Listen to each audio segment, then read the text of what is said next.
இனி வீட்லயே பானிபூரி செய்யலாம் எல்லாரும். ஆச்சி பானிபூரி கிட். நீதிமன்ற உத்தரவு நகல் வழங்கப்பட்ட நிலையில் தூத்துக்குடி புதூர் பாண்டியாபுரம் சுங்கச்சாவடியில் கட்டண வசூல் நிறுத்தப்பட்டுள்ளது.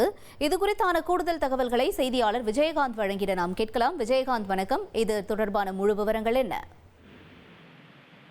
வணக்கம் மேடம். அதாவது தூத்துக்குடி எட்டயபுரம் சாலையில் செயல்பட்டு வரக்கூடிய சுங்கச்சாவடி ஒன்றில் முறையாக பராமரிப்பு இல்லை, சாலைகள் பராமரிப்பு மற்றும் மரக்கன்றுகள் நடாதது மற்றும் போதுமான அந்த கழிப்பிட வசதி இல்லாதது போன்றவைகள் இல்ல பராமரிப்பு பணிகள் இல்லாததால் சமூக ஆர்வலர் ஒருவர் வழக்கு தொடுத்திருந்தார்.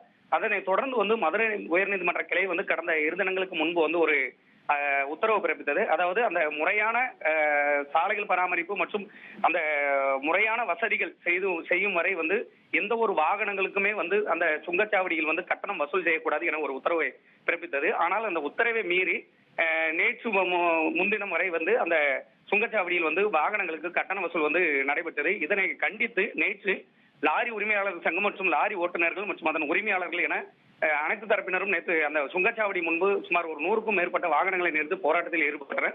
சுமார் 4 மணி நேரத்துக்கு மேலாக இந்த போராட்டமானது நடைபெற்றதை தொடர்ந்து சுங்கச்சாவடி நிர்வாகம் எழுத்துப்பூர்வமாக அறிவித்தது. அதாவது அந்த மதுரை உயர்நீதிமன்றத்தின் நகல் தங்களுக்கு கிடைக்கவில்லை, முழுமையாக எங்களுக்கு வந்தடைந்தவுடன் அந்த வாகனங்களுக்கான வசூலிப்பதை நிறுத்துவோம் என எழுத்துப்பூர்வமாக கொடுத்திருந்தது. இதனை தொடர்ந்து மதுரை உயர்நீதிமன்ற கிளையின் அந்த நகலானது இன்று சுங்கச்சாவடி நிர்வாகத்திடம் ஒப்படைக்கப்பட்டது. இதனை தொடர்ந்து அந்த இன்று காலை முதலே அந்த சுங்கச்சாவடியில் கட்டண வசூல் எதுவும் செய்யப்படவில்லை. இதனால் வாகனங்கள் வழக்கமாக சென்று வருகின்றன.